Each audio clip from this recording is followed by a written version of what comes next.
In the year 1098, deep in the heart of medieval Germany, a child was born who would see visions that modern science still cannot explain.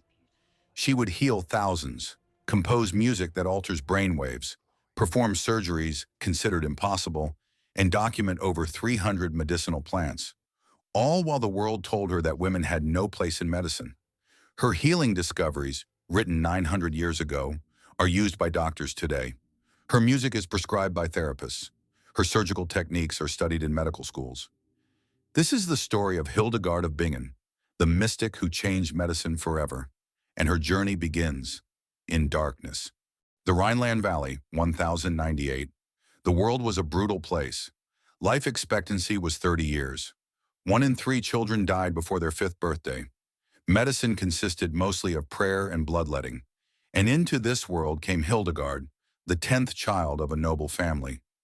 But from her earliest memories, Hildegard was different. At age 3, she told her mother about the light.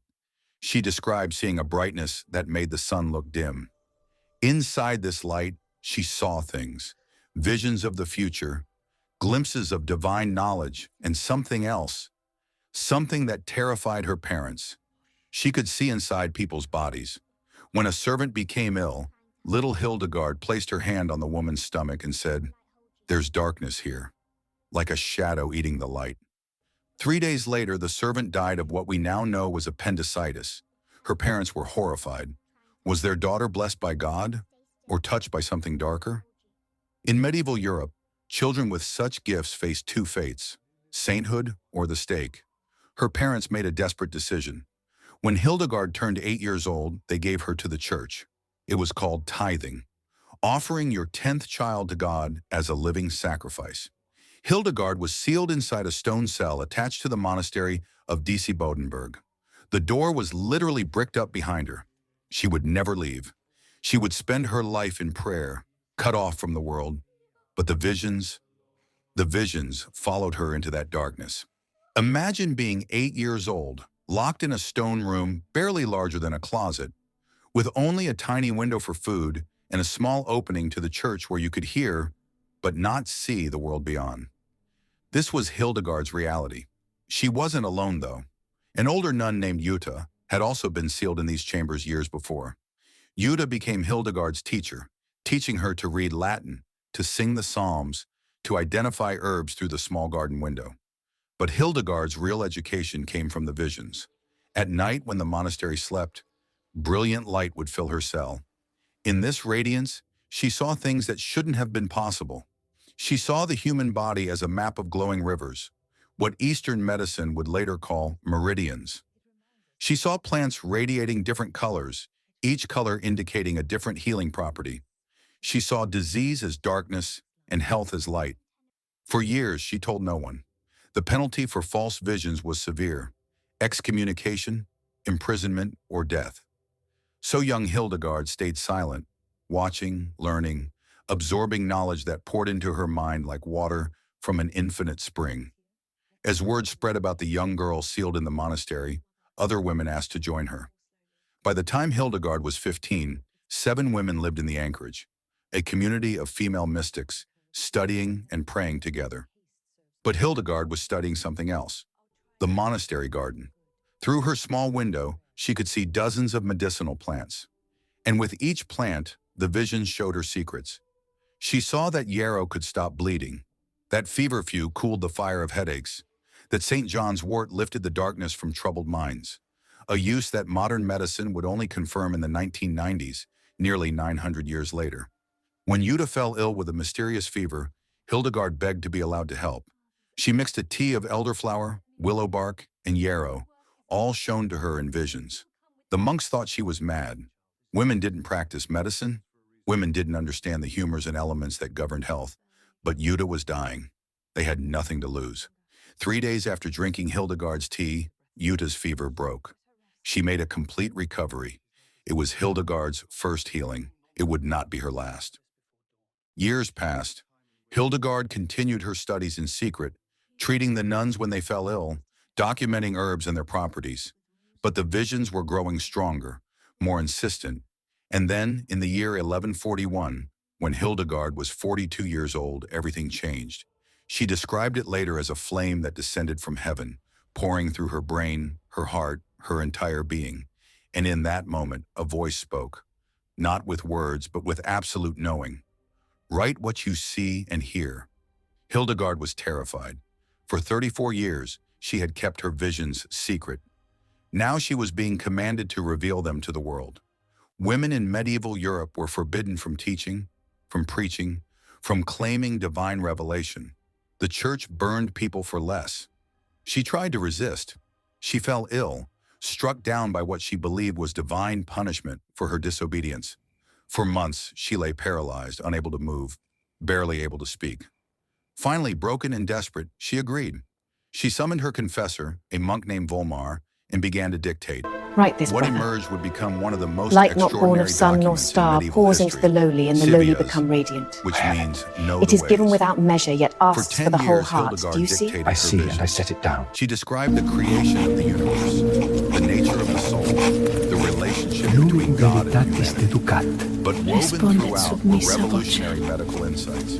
She wrote about the four humors, but not as other doctors understood them. She claimed each person had a unique balance, that healing required treating the individual, not just the disease. This concept, personalized medicine, wouldn't be embraced by mainstream medicine until the 21st century. She described something she called viriditas, the greening power, the life force that flows through all living things. When viriditas was strong, people healed. When it weakened, disease took hold. Modern biologists now recognize this as what we call vitality, cellular health, and the body's regenerative capacity. But her most controversial claim was this: the mind could heal the body. She wrote that sadness, anger, and fear created physical disease, that joy, love, and purpose promoted healing. Medieval doctors dismissed this as nonsense. The body and soul were separate, they insisted. It would take medicine another 800 years to discover psychoneuroimmunology, the scientific proof that our thoughts and emotions directly affect our immune system and physical health. Hildegard was right all along. As Hildegard's writings spread, something unexpected happened. The church didn't condemn her. They investigated her. Pope Eugenius III himself read her manuscript. He declared her visions authentic, her writings inspired by God.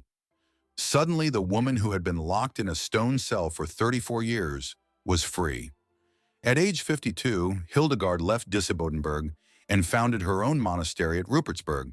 And here she would build something unprecedented, a healing center that combined spiritual practice with practical medicine. Pilgrims began to arrive from across Europe. The sick, the dying, the desperate, all came seeking the healing touch of the mystic abbess. Hildegard treated them with herbs shown to her in visions. But she did something else, something radical. She listened to them. While other doctors of her era barely glanced at patients before prescribing bloodletting or toxic mercury, Hildegard spent hours with each person. She asked about their diet, their sleep, their worries, their joys. She believed healing required understanding the whole person, body, mind, and spirit. Her remedies were remarkably sophisticated. For depression, she prescribed a combination of herbs we now know boost serotonin, St. John's wort, lavender, and what she called joy remedies, fragrant oils, and uplifting music. For digestive problems, she created complex formulations of fennel, ginger, and galangal, herbs that modern research confirms reduce inflammation and improve gut health. For insomnia, she used valerian, hops, and her famous sleep pillows, cloth bags filled with herbs that released calming aromas throughout the night. Today, aromatherapy uses the exact same plants for the exact same purpose. But Hildegard's most revolutionary treatment was music. She composed over 70 symphonies and chants, each designed for specific ailments. She claimed certain musical modes could reduce pain, others could calm anxiety, others could lift depression. Her contemporaries thought she was mad. Then in 2010, researchers at the University of Vienna studied Hildegard's healing music. They found that her compositions induced alpha brainwaves, the same state achieved during meditation. Patients who listened to her music before surgery required less anesthesia and reported lower pain levels. She had discovered music therapy 900 years early. As Hildegard's reputation grew, she began writing her medical masterpiece, Physica and Causae et Curae, a comprehensive encyclopedia of healing that would span over 400 pages. In these texts, she documented over 300 plants and their medicinal properties, 61 different trees and their healing uses, minerals and gemstones for treatment, animal-based remedies, surgical procedures, dietary guidelines for different constitutions, mental and emotional treatments. Let me share just a few of her discoveries that modern science has confirmed. Yarrow. Hildegard wrote that yarrow stops bleeding and fights infection. In World War I, soldiers used yarrow as a battlefield medicine for exactly these purposes. Modern research confirms it contains compounds that promote blood clotting and have antibacterial properties. Fennel. She prescribed fennel for digestion and eye health. Today, fennel is used in digestive aids worldwide, and studies show it contains compounds that may protect vision. Psyllium. Hildegard recommended psyllium for digestive cleansing. It's now one of the most prescribed fiber supplements for gut health. Tansy. She used tansy for parasitic infections. Modern medicine confirms it has antiparasitic properties, though it's now considered too toxic for internal use, something Hildegard actually warned about in her writings. Violet. She claimed violets could prevent cancer growth. In 2015, researchers discovered that violets contain cyclotides, compounds that kill cancer cells while leaving healthy cells unharmed. But perhaps her most astonishing discovery was about the human microbiome. Hildegard wrote that small living things in the stomach were essential for health, and that certain foods fed these beneficial creatures while others starved them. She was describing bacteria, microscopic organisms that wouldn't be discovered for another 500 years. She recommended fermented foods, sauerkraut, pickles, fermented dairy, to maintain digestive health. Modern science now knows these foods contain probiotics essential for gut health and immunity. How did she know? She claimed the vision showed her tiny lights dancing in healthy stomachs, and that these lights grew dim in sick people. Was she really seeing bacteria? Or was this a metaphor her medieval mind created for knowledge that came from somewhere beyond explanation? But Hildegard didn't just document remedies, she challenged the entire medical establishment. Medieval medicine was based on the teachings of Galen, a Roman physician from 900 years earlier. Doctors followed his methods without question. Bloodletting for every ailment, toxic mercury for infections, and the belief that women's bodies were defective versions of men's. Hildegard rejected all of it. She wrote that bloodletting weakened patients and should be used sparingly. She was right. Excessive bloodletting killed countless people, including George Washington centuries later. She refused to use mercury, which she called a dead poison. She was right. Mercury poisoning from medical treatments would kill or disable millions over the next 700 years. And most radically, she taught that women's bodies weren't defective. They were different, with their own unique healing needs. She wrote extensively about women's health, childbirth, and hormonal changes, topics that male doctors refused to study. She also performed surgeries that were considered impossible. While other medieval surgeons had mortality rates above 90%, Hildegard's patients usually survived. Her secret? Cleanliness. She insisted on washing hands, cleaning wounds with wine, which we now know contains alcohol that kills bacteria, and using boiled water for procedures. She didn't know about germs; they wouldn't be discovered for another 700 years. But her visions had shown her that invisible forces could cause infection. She was practicing antiseptic surgery 700 years before Joseph Lister would be credited with inventing it. By the time Hildegard was 60, she was the most famous healer in Europe. Kings requested her treatments. Popes sought her advice. She corresponded with Emperor Frederick Barbarossa himself. But success brought enemies. Church officials, jealous of her influence, began to whisper, how could a woman possess such knowledge? How could her remedies work when learned male doctors failed? Some claimed she practiced witchcraft. Others said she was possessed by demons. Hildegard didn't back down. She went on 4 preaching tours across Europe, unheard of for a woman, defending her visions and her healing practices. She wrote letters to popes and kings, challenging corruption and calling for reform. At age 79, she faced her greatest trial. She allowed a revolutionary to be buried in her monastery's consecrated ground, a man the church had excommunicated.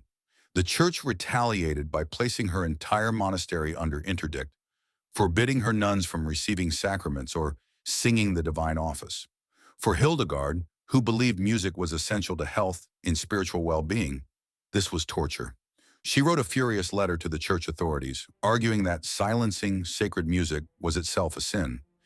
Eventually, the interdict was lifted, but it had taken its toll.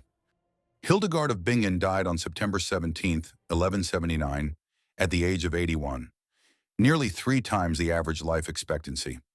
Even at the end, she was having visions, healing the sick, and writing. She left behind a legacy that would echo through the centuries. 9 books on theology, medicine, and natural history. Over 70 musical compositions, 300 letters to popes, kings, and common people. Hundreds of documented healings. But for 700 years after her death, her medical writings were largely forgotten. The Renaissance brought a focus on Greek and Roman medicine. The Enlightenment dismissed medieval mystics as superstitious. Modern medicine, with its focus on surgery and pharmaceuticals, had no use for ancient herb lore. Then something changed. In the 1980s, researchers began studying Hildegard's remedies. They tested her herbs in laboratories. They analyzed her dietary recommendations. They studied her music with modern neuroscience equipment, and they found something extraordinary. She was right about almost everything. Today, Hildegard's remedies are sold in pharmacies across Germany. Her healing music is used in hospitals and therapy centers. Her holistic approach, treating body, mind, and spirit as one, is now called integrative medicine. Was Hildegard of Bingen really seeing divine visions? Or had she somehow tapped into an ancient healing wisdom that exists beyond our current understanding? Perhaps the answer doesn't matter. What matters is that a young girl, locked in a stone cell, refused to let her light be extinguished. She saw beyond the limitations of her time, beyond the restrictions placed on women, beyond the boundaries of what medieval medicine thought possible. And 900 years later, her light still shines. If you want to discover more incredible stories of ancient healers and forgotten wisdom, subscribe to HEAL, because the mystics and shamans of the past knew secrets that modern medicine is only now beginning to remember. Sometimes the oldest knowledge is the most powerful.